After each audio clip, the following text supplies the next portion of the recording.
So in this section, Krishna explains the usage and significance of the phrase Om Tat Sat. He says that all three words represent Brahma. ये तीनों ही शब्द ब्रह्म को represent करते हैं. ओम तो हम जानते ही हैं ब्रह्म का नाम है और इस पे हमने पहले भी चर्चा की है. तत् तत् के बारे में भी कल मैं आपको बता रहा था. तत् पदार्थ, वह. तत् मतलब वह मतलब जो टाइम एंड स्पेस के बियॉन्ड है, यानी जो इटर्नल है, जिसका न आदि है न अंत है, इसलिए वो भी ब्रह्म का ही एक शब्द हो गया. और सत, सत यानी कि जो है, जो सत्य है, जो सच में है, बाकी तो सब मिथ्या है. सच में केवल एक ही वस्तु है, वो है ब्रह्म, इसलिए सत भी उसका ही नाम हो गया. तो ये तीनों शब्द ब्रह्म के लिए हैं. और जो भी हम भगवान का कर्म करते हैं या कोई जनरल भी करते हैं, तो उसमें हमें ये हमेशा याद रखना है कि हम उसी सत्य से जुड़े हुए हैं, उसी परब्रह्म से जुड़े हुए हैं. किस लिए कर रहे हैं इसका ध्यान रखना है. तो इसलिए ओम तत्सत बोल के करेंगे तो वेदों की सभी विधि का हमको, आप ये मान लीजिए कि पालन हो गया. तो इसका उन्होंने थोड़ा सा बताया. ओम, only after saying the word Om are Vedic duties commenced because it represents Brahma. तो ये तो हम जानते हैं, कोई भी मंत्र पढ़ते हैं उसके पहले ओम कहते हैं.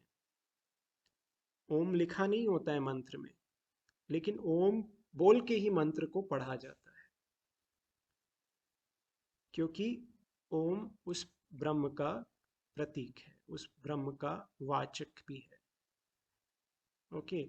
और ये कहा गया है कि सारे वेद ओम में समाये हुए हैं. जो भगवान ने कहा ना कि वेदों में मैं प्रणव हूँ, वेदों का सार प्रणव मैं हूँ, 10th चैप्टर में उन्होंने कहा. तो ओम इसलिए कहा जाता है क्योंकि वो पूरे वैदिक कल्चर का, पूरे वैदिक धर्म का सार है. दूसरा वर्ड तत्, तत् किस लिए कहा जाता है कि तत् में अर्पण हो गया, तत् पे अर्पण हो गया, उसमें अर्पण हो गया मेरा. The word tat is spoken before a Vedic duty for the renunciation of fruits of the action and attainment of liberation. अपने फल, जो कर्मों के फल हैं, वो मैंने भगवान में अर्पित कर दिए और मुझे भगवान को ही प्राप्त करना है.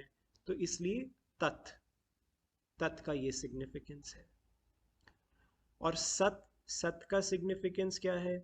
The word sat is spoken for the attainment of that which one does not have presently and for the attainment of a pure nature. सद्भाव और साधु भाव. सत रिप्रेजेंट करता है सद्भाव और साधु भाव.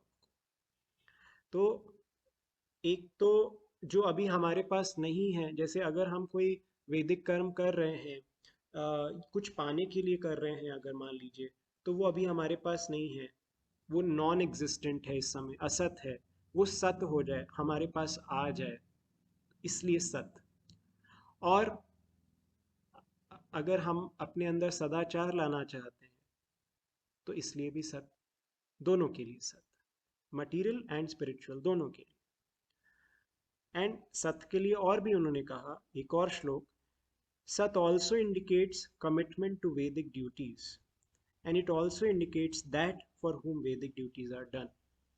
यानी सत सभी वैदिक कर्मों को भी रिप्रेजेंट करता है, क्योंकि यही सत्कार्य यही है ना. जैसे कहते हैं ना, सदाचार करो, सत्कार्य करो. तो सत्कार्य यही है जो वेदों की ड्यूटीज हैं. और जिसके लिए किया जा रहा है, भगवान के लिए जो किया जा रहा है, वो भी सत का रूप है, इसलिए सत ये शब्द कहा जाता है. तो स्वामी जी अपनी हर बुक के आखिरी में लिखते हैं ओम तत्सत. हर आर्टिकल के भी आखिरी में लिखते हैं ओम तत्सत, है ना. तो इसका यही सेंस हो जाता है कि जो भी मैंने लिखा, जो भी मैंने किया, ये भगवान में अर्पित हो.